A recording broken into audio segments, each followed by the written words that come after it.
Alright everybody, as you can see, we got a new fish tool here in the back on these boards and what the hell not. Now we're gonna head to the truck and go put this thing on. So yeah, let's catch you in the car. Alright, let's close this window. I know you can see me, I know you can hear me. And we're gonna chit chat as we drive, as we go.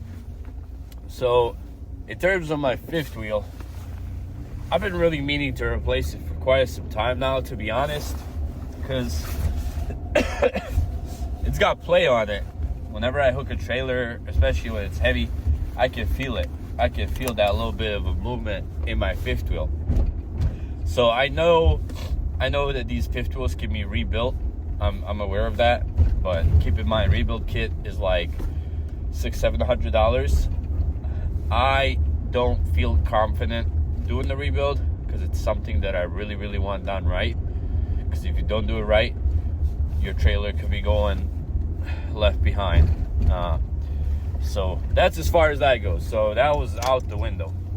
Second option was the cheapest that I got a price for a new top plate was, I think, well, when I called at the Freightliner dealership, it was $1,800. And then whenever this other guy that I have the shop that that has a shop, he called and he tried to get a price, and they gave him a little bit more discount. He got a price of $1,600, but you know, that'd be going through his shop and whatnot.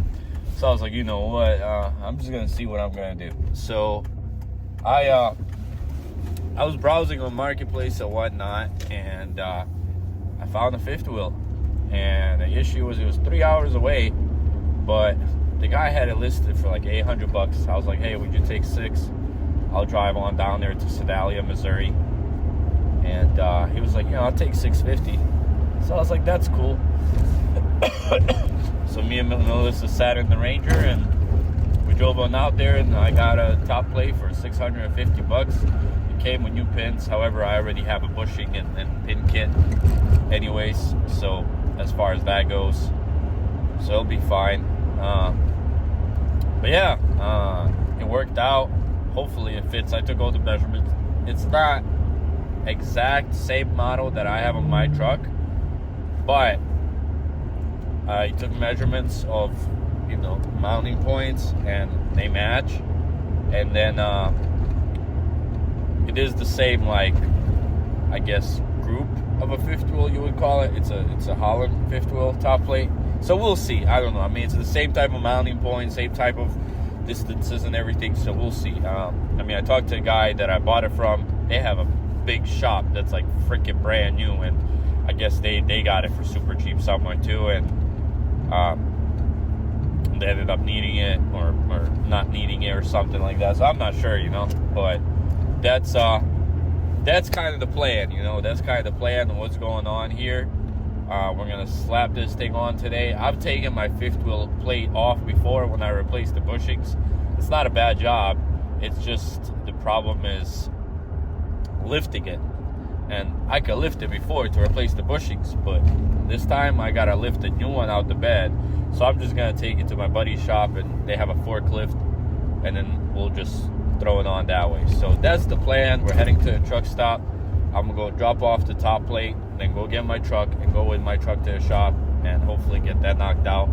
And my old fifth wheel, I don't know, I'll try to just sell it for, you know, maybe a little bit of money rather than just scrapping it or something. But I mean, you know, worst case scenario that I can't sell it, I'll just go scrap it to the scrapyard and see what kind of price they'll give me for it. So I don't know, we'll see. So yeah, that's the plan. We're gonna head on to the truck, hopefully get this knocked out.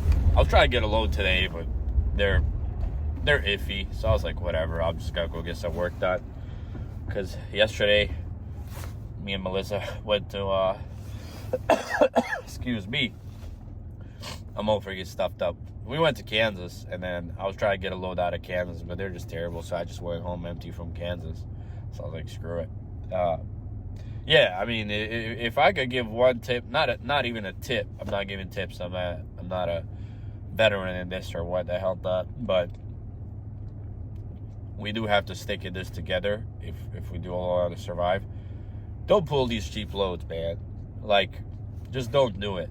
Like, for example, load out of Kansas to Kentucky pays $2 a mile, you know?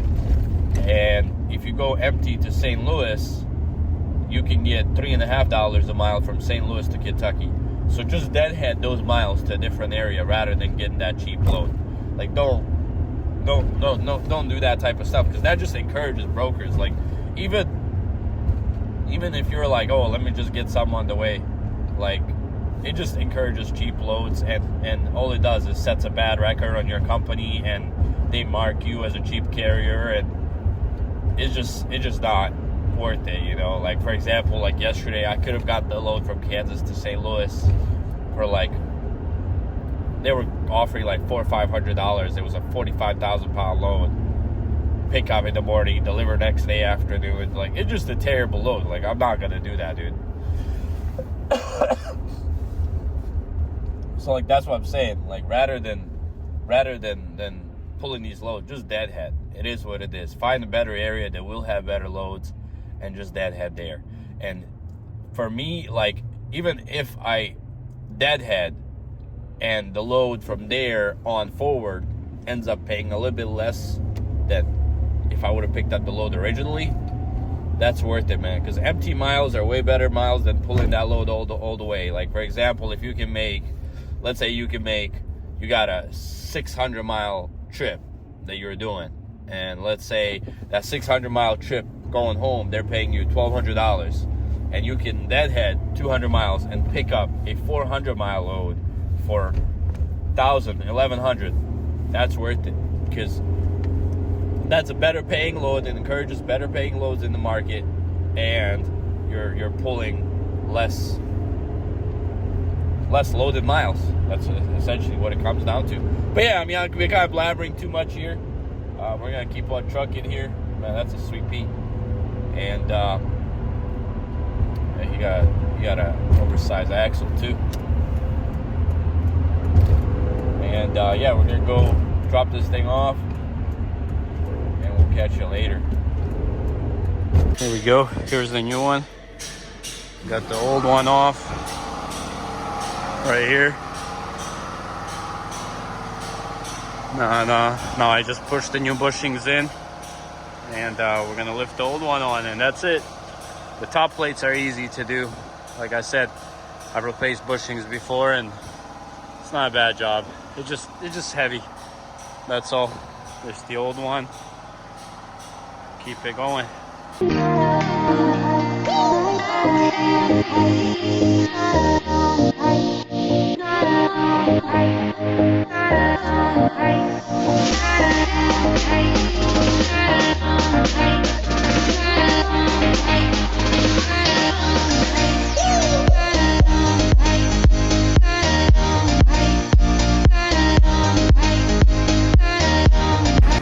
Alright, well, back at the yard. Got the fifth wheel on there, pulled out, about to hook it up the first time. Hopefully it works good. Got new bushings, new pins, new bolts. That's it. I need to grease it up a little bit more, but I'm just gonna see how it hooks, and then I'll re-grease it when I go on the road. Alright guys, yeah, figured I'd just finish the video off. I know there wasn't too much action on the truck and showing you what we've done, but essentially I got that bushing kit and everything, just like I said earlier, and it worked out. It was pretty good. On the left, on the driver's side, that bushing was a pain to get in, just because there was so much rust accumulated under the bushing.